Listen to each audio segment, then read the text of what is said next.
Hi everyone, this is Hpnor with Neowin, and today we are taking a look at the Hpnor 9A. So I recently reviewed the Hpnor 30 Pro Plus, and that was a flagship. It was a bit more interesting. Thing is, Hpnor isn't really releasing their flagship phones in Europe, or most of Europe, because of the situation with the United States and not being able to use Google services. So since you don't have the Play Store, there will be a few apps missing that don't work as well as you'd expect or at all. And I guess they feel a little bad selling high-priced phones, knowing the limitations of their own app store, the AppGallery here. This one, however, is a low-end phone, so it is available in Europe. And it might be a solid option if you're considering it. If you're buying a low-end phone, you might not even need that many apps in the first place. So this is a solid option. So you're gonna go ahead and take a look.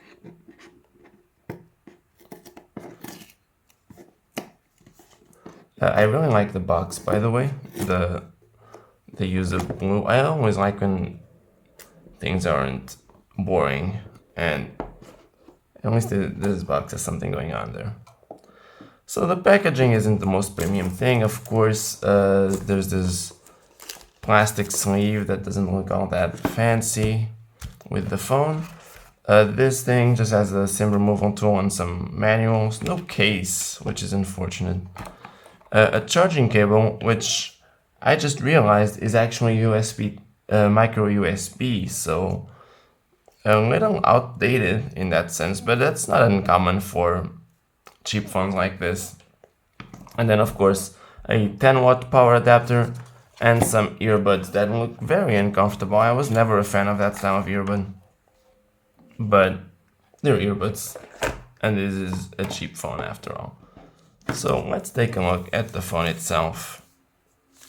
So the Hpnor 9A starts at €149.90. And there's only one configuration, so the variations in price are by country mostly. So depending on where you are, it might cost a little more, but the base price is $149.90. And for that, you get an Helio P22 processor from MediaTek, 3 GB of RAM, 64 GB of storage, a 5000 milliamp hour battery, which is pretty big. That's actually kind of cool. I assume since this is a pretty low-end phone, this battery could actually last a long time. And there's a 6.3-inch display, HD+, so I believe that's 1600 by 720 resolution. And there's a triple camera on the back and a selfie camera in a little notch up there. That's 8 megapixels. And we'll take a look at the display later. So first let's go around the back, because this phone is beautiful. Like, I love these colored phones so much, and Hpnor makes really beautiful phones. I don't know if you can really tell on camera, but there's this really cool reflective pattern that looks almost pixelated. It's very unique for sure, and I really like the way that looks. So there's 3 colors. There's one which I think is Phantom Blue, there's Midnight Black, and another one called Ice Green, which is an interesting name. So anyways, we have a camera module here, which is a very small camera bump. You can barely tell. And it's got a 13 megapixel main camera and a 5 megapixel ultra wide camera and a 2 megapixel depth sensor. Usually these cheap phones have some sort of useless sensor thrown on there, just, you know, to have more cameras. So that 2 megapixel depth sensor, that'll be it. But the fact that it has a 5 megapixel ultra wide is actually pretty cool. You know, a lot of these cheap phones will sometimes have like a macro lens, just stuff they just throw on there for no reason.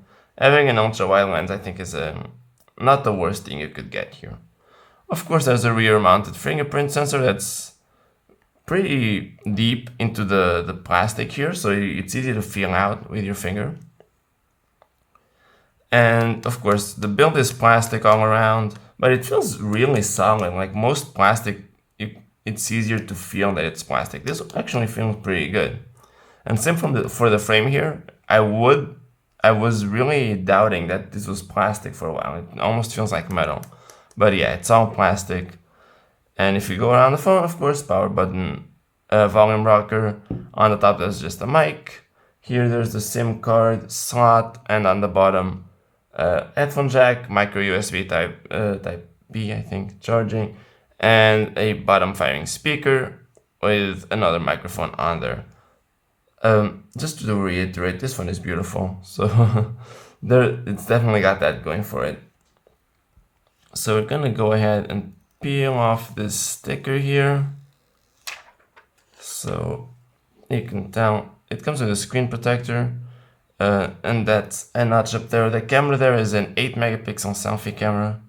So we're gonna go ahead and try to turn it on. Hopefully it has battery. So once it's set up, this is pretty much a standard Huawei Hpnor experience. This is running, I believe, Android 10 with Hpnor's Magic UI 3.1, if I'm not mistaken. Let me try to take a look at that.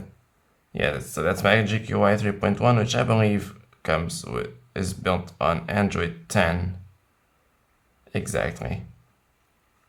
So it's the same experience software-wise as the Hpnor 30 Pro Plus that I reviewed. It's by default this launcher that has everything on the screen. I'm not a huge fan of that. I like having an app drawer, but that's fine.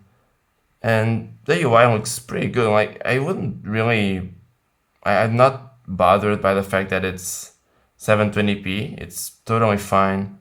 And again, Hpnor is one of the surprisingly few companies that actually lets me change display scaling, which is concerning. It's good in this case, but I'm surprised that not every phone has this option. And I just think it's really useful, personally. It makes things feel a lot like I'm wasting a lot less space on screen. So yeah, the UI looks fine. It's pretty much what you'd expect. There's a lot of pre-installed apps here, whatever. So there's a lot of things. I mean, they're not installed, not all of them. They're recommended. So that's kind of an annoying part of the